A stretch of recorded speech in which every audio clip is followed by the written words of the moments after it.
రాష్ట్ర వ్యాప్తంగా తీవ్ర చర్చనీయాంశంగా మారిన ట్రైనీ ఐపీఎస్ అధికారి ఉదయకృష్ణ కేసులో మరో కీలక పరిణామం చోటు చేసుకుంది.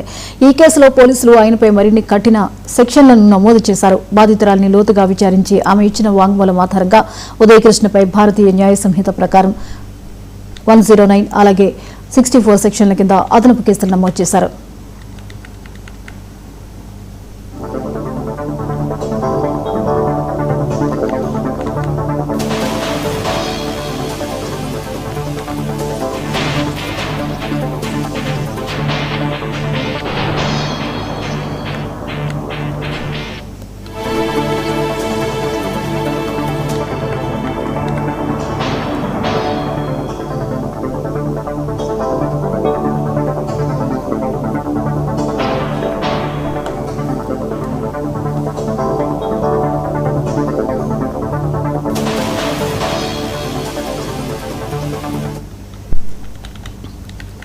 మొదటి నుంచి ఈ కేసులో విచారణ వేగవంతం చేసిన అధికారులు బాధితురాలి ఫిర్యాదుతో పాటు ఆమె వెల్లడించిన కొత్త అంశాలను పరిగణలోకి తీసుకున్నారు.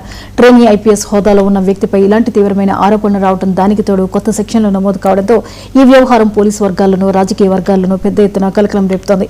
కేసు విచారణను మరింత పారదర్శకంగా పూర్తి చేసేందుకు పోలీసులు వేగంగా అడుగులు వేస్తున్నారు.